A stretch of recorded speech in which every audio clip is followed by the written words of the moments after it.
ابھی سے شروع ہو گیا ایک انٹرنیشنل میڈیا، جو انٹرنیشنل میڈیا انٹرنیشنل اسٹیبلشمنٹ کے اشارے پہ چلتا ہے، ہندوستان کا میڈیا اور یہاں کی وہ جماعتیں جو ریگنگ کے ایکسپرٹس رہی ہیں، شروع ہو گئے ہیں کہ جناب الیکشن میں فوج ریگنگ کروا رہی ہے۔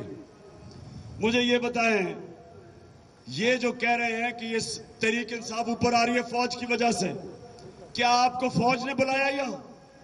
بتائیں نا کہ یہ جو پبلک آئی ہے یہ فوج کی وجہ سے آئی ہے؟ کیا سارے اوپینین پولز میں جو تحریک انصاف اوپر جا رہی ہے یہ فوج کی وجہ سے ہے؟ یہ جو واحد پارٹی ہے جو سارے پاکستان میں جلسے کرتی پھر رہی ہے، باقی تو چار دیواری میں چھوٹے چھوٹی کنونشنز کر رہے ہیں۔ میں تو اللہ کا شکر ادا کرتا ہوں، اللہ الحق ہے، سچ کا خدا ہے۔ جب میں 2013 کے الیکشن کے بعد کہہ رہا تھا، جو ساری پارٹیز کہہ رہی تھی کہ الیکشن میں دھاندلی ہے، جب میں کہہ رہا تھا کہ 4 حلقے کھول کے تفتیش کر لو، تو یہی جماعتیں کہہ رہی تھی جی عمران فوج کے کہنے پہ کر رہا ہے، غیر جمہوری ہے، جمہوریت کو خطرہ ہے۔ اب یہی جماعتیں الیکشنز نہیں ہوئے، شروع ہو گئی کہ جی دھاندلی ہوئی۔ دھاندلی ویسے ہوئی ہے، آپ نے پیپلز پارٹی کا بھی وہ کلپ دیکھا ہے کہ وہاں ٹھپے لگنے شروع ہو گئے ابھی سے۔ دھاندلی یہ کرتے ہیں۔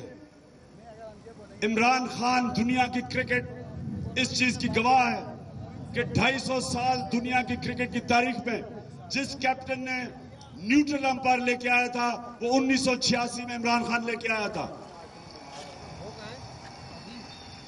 امپائر ملا کے جیتنا یہ شریفوں کا کام ہے یا زرداریوں کا کام ہے؟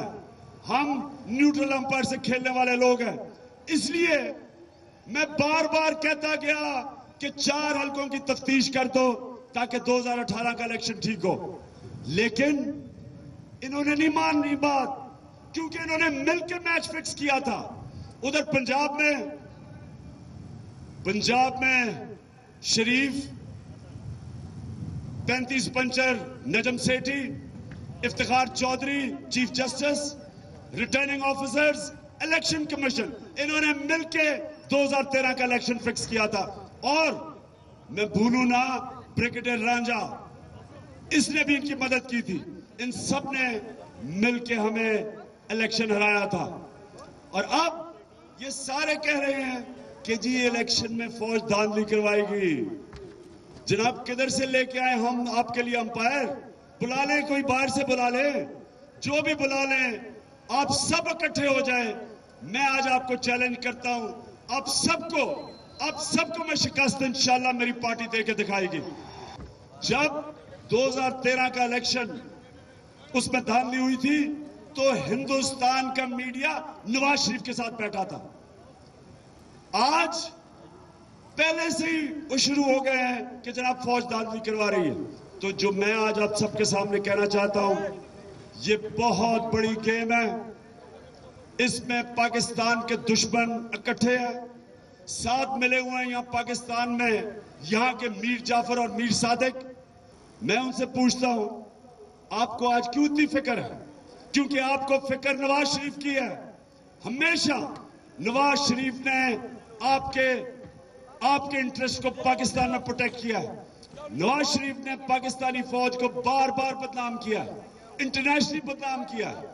اس نے ڈان لیگز میں فوج کو بدنام کیا، اس نے ممبئی اٹیکس پاکستان اسٹیبلشمنٹ کی ذمہ داری ڈالی، اس نے بار بار فوج کو برا بھلا اس لیے نہیں کہا کہ اس کو کوئی بڑی جمہوریت کی فکر ہے، اس لیے کہا کہ یہ انٹرنیشنل اسٹیبلشمنٹ کو خوش کر رہا ہے کہ جناب میں آپ کا آدمی ہوں، میں آپ فوج کو کنٹرول کر کے دکھاؤں گا تاکہ پاکستان قبول کر لے ہندوستان کی تھانہ داری۔ یہ ہے ساری گیم۔ باہر کی اسٹیبلشمنٹ چاہتی ہے ہندوستان ایک بیلنس کرے چائنا کی پاور، چائنا جو اٹھ رہا ہے، ان کی کوشش یہ ہے، وہ چاہتے ہیں کہ پاکستان بھوٹان، نیپال، بنگلہ دیش کی طرح ہندوستان کی ان کی تھانہ داری قبول کرے۔